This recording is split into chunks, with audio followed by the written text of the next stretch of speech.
सबको अस्सलाम वालेकुम। सर्वांना नमस्कार। आज नॅशनल एज्युकेशन सोसायटीच्या अंतर्गत रुकाया बेगम प्राथमिक माध्यमिक उच्च माध्यमिक विद्यालय मध्ये आज शैक्षणिक वर्ष 2024 हा सांगता समारोप आहे आणि त्याचबरोबर आपल्या रुकाया बेगम माध्यमिक विद्यालय मराठी माध्यमाचं स्वयंशासन दिन म्हणजे स्कूल डे आज आपण अतिशय उत्साहामध्ये आपण या ठिकाणी साजरा करत आहोत। त्याचबरोबर सकाळी 10 ते 1 च्या दरम्यान आम्ही सर्व शिक्षकांनी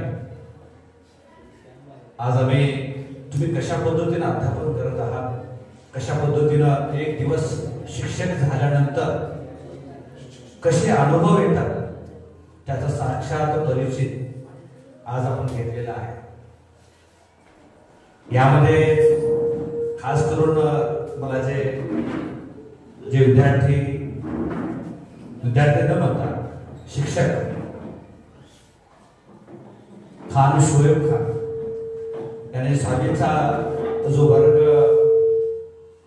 मध्ये जो अध्यापन केलेलं होतं अतिशय चांगल्या पद्धतीने त्यांनी अध्यापनाची तयारी सुद्धा अतिशय व्यवस्थित पद्धतीने केली होती। माझा दृष्टिकोन आहे तो की तो अतिशय चांगल्या पद्धतीने सिन्सिअरली विद्यार्थी आहे असं माझं म्हणणं आहे। तर वर्षभरामध्ये कसल्याच पद्धतीने कुणाचं मन न दुखवता फक्त आणि फक्त आपल्या अभ्यासाकडे वैयक्तिक लक्ष दिलं। त्याच्याबरोबर सर्वच विद्यार्थी आहेत, असं नाही की टिपिकल एकच विद्यार्थ्याचं नाव घेऊन फक्त मी त्याच्याबद्दलची माहिती सांगितली। सर्वच विद्यार्थी आहेत आणि हा वय आहे तुमचा, यामध्ये गोंधळ पण पाहिजे, अभ्यास पण पाहिजे, परंतु काय गोष्टी आपण काय करायला पाहिजेत आणि काय करायला नकोय याची सुद्धा आपल्याला आवश्यकता आहे। आपण खूप कमी कालावधी तुमच्या या माध्यमिक शाळा प्रमाण परीक्षेसाठी राहिलेला आहे। यासाठी आपण थोड्या चांगल्या पद्धतीनं तयारी करायची आहे। तुम्हाला माहितीच असेल बहुतेक 21 फेब्रुवारी पासून तुमच्या शाळा प्रमाणपत्र परीक्षा वार्षिक परीक्षेला आपण म्हणतात ते सुरू होणार आहे आणि 17 मार्चला तुमच्या परीक्षेचा शेवट होणार आहे। यासाठी आपण किती वेळ, आपण किती विषयासाठी आपण किती दिवस देऊ शकतो याचा सुद्धा तुम्ही टाइम टेबल बनवून अतिशय व्यवस्थित पद्धतीने तुम्ही अभ्यास करा। जो झाला गेला विसरून जाव, झाला गेला गंगेत व्हायला असं आपण म्हणतो। आतापर्यंत तुम्ही खेळात खूप काही मजा घेतलेली आहे, ठीक आहे, या वयामध्ये करायलाच पाहिजे। आपण नाही केलं तर करणार कोण? तुमच्या वयामध्ये आम्ही पण होतो, आम्ही पण तेच केले, परंतु त्याच्यावर अभ्यास करा, कारण की ही वेळ तुमच्या आयुष्यातली कधी येणार नाही। तुमच्या आयुष्यातला टर्निंग पॉइंट ज्याला आपण म्हणतात हाच तो वेळ, हाच तो दिवस आहे। पहिली पायरी तुमच्या आयुष्याची तुम्ही चढणार आहात, जे 10वीची परीक्षा तुम्ही 21 फेब्रुवारीला देणार आहात त्यावेळेस। त्या अगोदर एक 15 दिवस तुमचे जे आहे म्हणजे 1 फेब्रुवारी किंवा 5 फेब्रुवारी पासून तुमच्या आपल्या विद्यालयामध्ये प्रॅक्टिकलच्या परीक्षा, प्रात्यक्षिक परीक्षा होणार आहेत प्रत्येक विषयांची।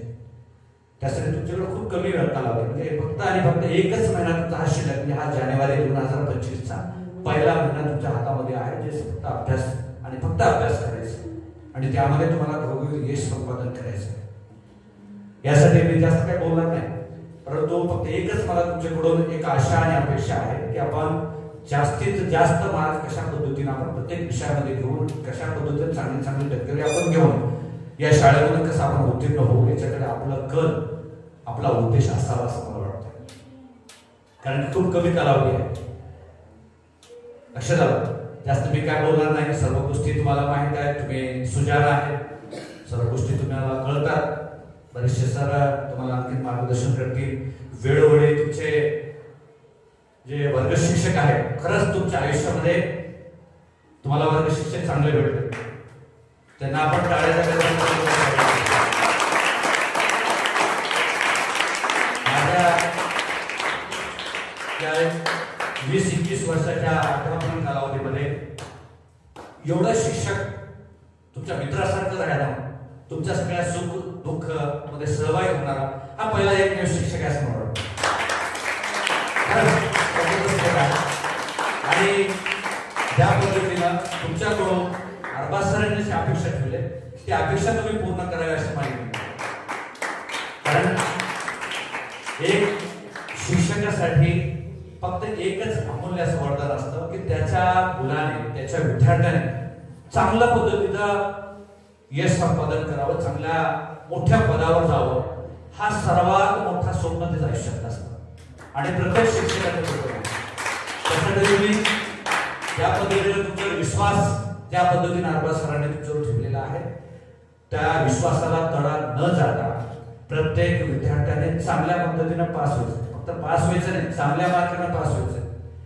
हे आमच्यासाठी देणगी असेल, हे आमच्यासाठी सगळं अमूल्य वाटा असेल आणि आमच्यासाठी हा मौल्यवान दागिना सुद्धा असेल. या गोष्टी तुम्ही लक्षात ठेवा. जास्त काय मी आपला वेळ घेणार नाही. मला संयोजकांना त्या विद्यार्थ्यांनी मला बोलण्यासाठी 2 मिनिटं मला वेळ दिला त्याबद्दल मी त्यांचा खूप आभारी आहे. आणि वर्ग शिक्षक सन्माननीय अरबाज सरांचा सुद्धा मी या ठिकाणी खूप खूप आभार व्यक्त करतो. मला संधी दिली. खूप खूप धन्यवाद. थँक्यू.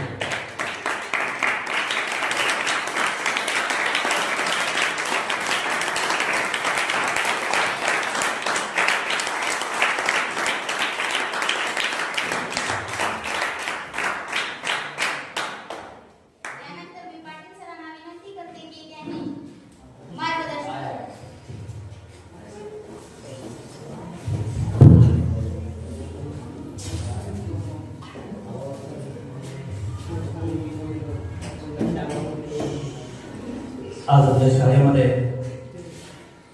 स्वयंशासित दिन स्कूल डे साजरा करावा. त्या कार्यक्रमासाठी अध्यक्ष म्हणून आपल्या शाळेचे सुपरवायझर टीपी सर तसेच प्रमुख मान्य म्हणून संजय बाजी त्यांनी लावले आहेत. तसेच आमचे सहकारी आणि विद्यार्थी मित्रांनो, आज आपण या शिक्षक बनला. शिक्षक काय असतं, कसं विद्यार्थ्यांना कसं हँडल करावं हे आज तुम्ही शिकलेला आहात. परंतु विद्यार्थ्यांना तुम्हाला एक सांगायचं आहे. आपण ज्यावेळेस आपल्या शाळेमध्ये पास टेस्ट घेण्यात आलेले आहे तर विद्यार्थ्यांना मनपूर्वक एकदम एक दुसऱ्याला न बोलता जर आपण व्यवस्थित जर पेपर सोडवला तर 100% गॅरंटी आहे की तुम्ही 100% पास झालेले आहात. न विचारता कुणाला हे एक शब्द न बोलता जर तुम्ही तो सोडवला 100% तुम्ही चांगल्या मार्गाने पास होऊन जाता. आणि काही अडचणी असतील आमचे सर्व सहकारी तुम्हाला केव्हाही मदत करायला तयार आहे. परंतु तुम्ही त्यांना सहकार्य करणं गरजेचं आहे. चांगली मुलं आहात, चांगला अभ्यास करतात, चांगली मेहनत घ्या. फक्त 1 महिना राहिलेला आहे तुमचा. सरांनी सांगितलेलं आहे तुम्हाला फक्त 1 महिना राहिलेला आहे. 1 महिन्यामध्ये जर तुम्ही व्यवस्थित मन लावून जर अभ्यास केला शाळेचं नाव येईल, तुमचंही नाव मोठं होईल. मला तुम्ही मोठा अधिकारी कुठे बनला आम्हालाही अभिमान वाटेल. आमचा तो विद्यार्थी आहे तो आज मोठ्या पदावर आहे, आम्हालाही अभिमान वाटेल. असं तुम्ही करणार, 100% करणार, मला गॅरंटी आहे. आता मी तुमचा जास्त वेळ घेणार नाही कारण सर्व काही सही सरांनी सगळी माहिती सांगितलेली आहे तुम्हाला. तर त्याप्रमाणे जर तुम्ही अभ्यास करत गेला तर त्याचा फायदा तुम्हाला होणार आहे. विद्यार्थ्यांनी समजून घ्या, चांगला अभ्यास करा. बस झाला, आतापर्यंत आपण केलो चाललं, आता करू नका, समजून घ्या. आणि मला अरबाज सरांनी जी बोलण्याची संधी दिली, 1-2 शब्द बोला विद्यार्थ्यांसाठी, ही बोलण्याची संधी मला दिली त्यावर मी त्यांचा आभारी आहे.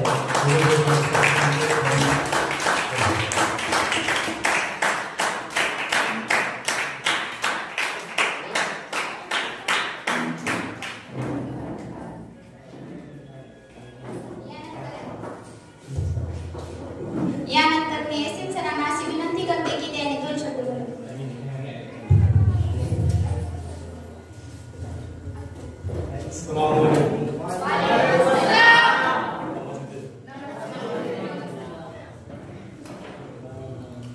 आजचा प्रोग्राम आपण दिन या निमित्ताने ठेवलेला आहे।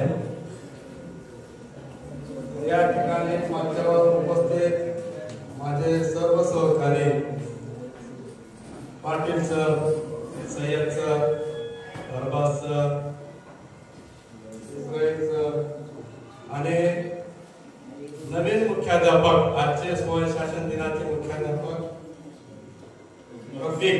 शेख रफीक आणि सुपरवायझर इस्माईल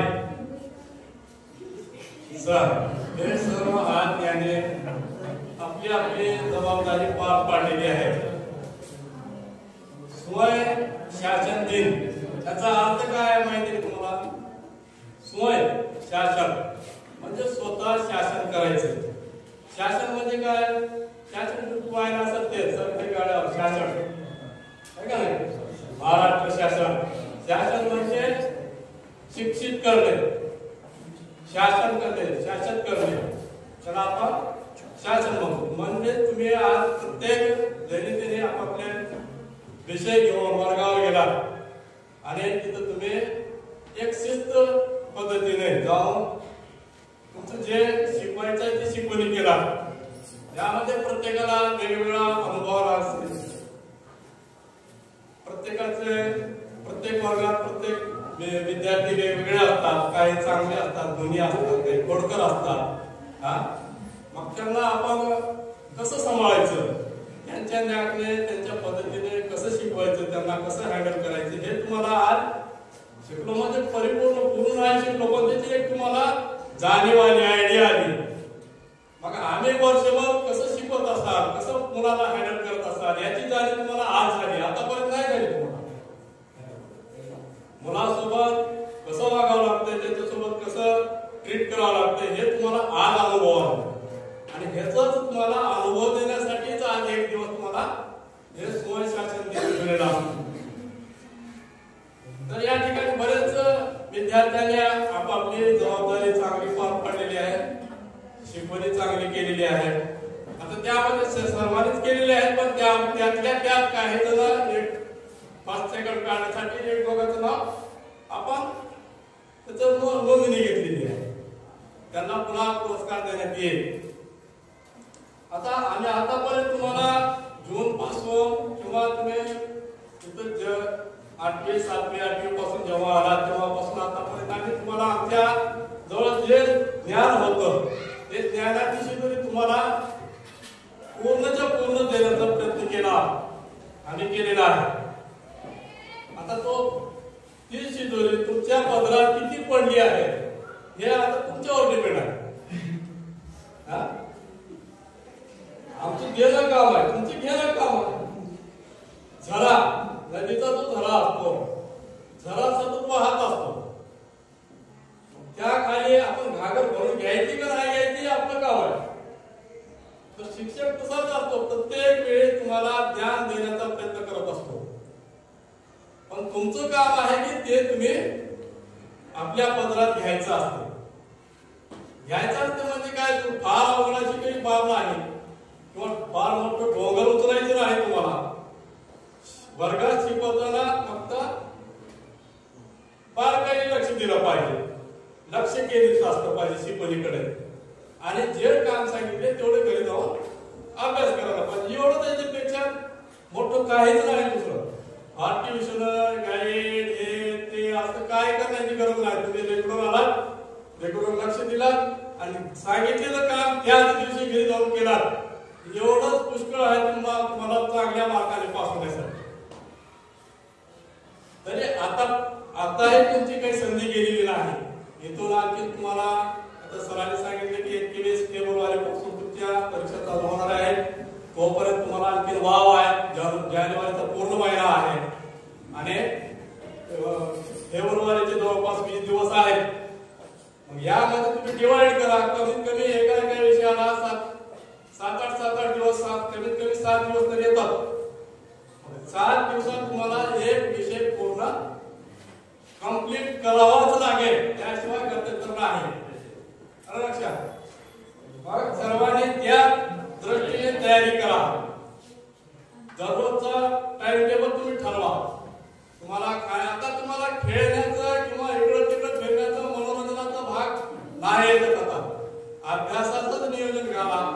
फक्त जेवणात खाण्यासाठी त्याला थोडस वेळ द्या आणि बाकीचा पूर्ण वेळ तुम्ही अभ्यासासाठी द्या.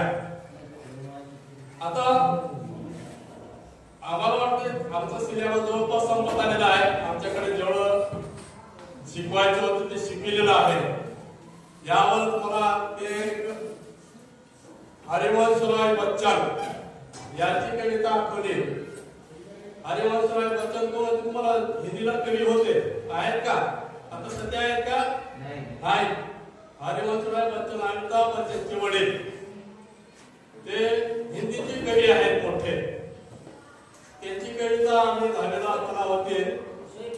कविता अशी होती, एक कडवा सांगतो फक्त मी. छोड़ घोंसला बाहर आया, देखी डाली और देखी पार, माँ क्या मुझको उड़ना आया, नहीं चिरुंगुन तू भरमाया. त्याचा अर्थ असा आहे की घोंसल्यामध्ये चिमणी आणि चिमणीची पिल्ले आहेत. चिमणीचं पिल्लू काय करतो? बाहेर येतो, घोंसल्याच्या बाहेर येतो आणि बाहेर आल्यावर तर काय बघते? फुलं बघते, झाडाची पानं बघते, फांद्या बघतो आणि मग आईला काय विचारतो की मला आता उडता आलं का? तर आई काय म्हणते? अगदीच बाळा तुला उडता आला नाही, हे तुझं भ्रम आहे.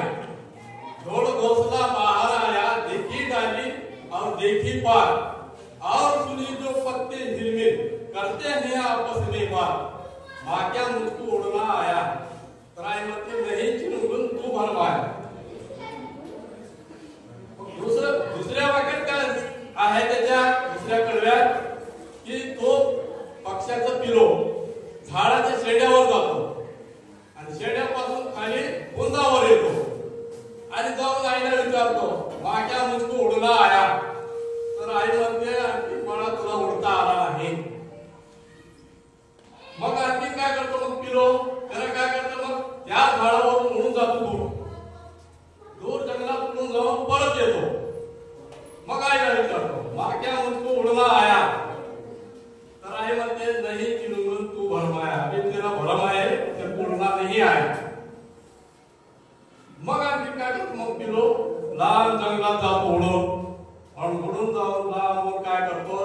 एक त्याचा खाण्याचा दाणा, ज्वारीचा असो किंवा बाजरी तांदळाचा दाणा एक शोधून आणतो आणि आईला विचारतो आता माँ क्या मुझको उड़ना आया. आई म्हणते मग आज तुझे उडणं आहे. हे असंच काम आम्ही केलेलं आहे. आमच्यापाशी जेवढं तू ज्ञान होत होतं, आमच्याकडे जेवढं ज्ञान होतं ते ज्ञान तुम्हाला आम्ही दिलेलं आहे.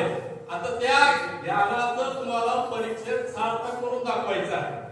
परीक्षेत काय करायचे? आम्ही जेवढं ज्ञान दिलेलं आहे ते ज्ञान परिपूर्ण अभ्यास करून तुम्हाला पेपर जवळपास पूर्णच्या पूर्ण सोडवण्याचा प्रयत्न करायचा आहे. तर तुम्ही त्याच्यात सक्सेस आहात. तर मी सर्वांना शुभेच्छा देतो की 10वीची परीक्षा सर्वांनी चांगल्या मार्काने पास व्हावी.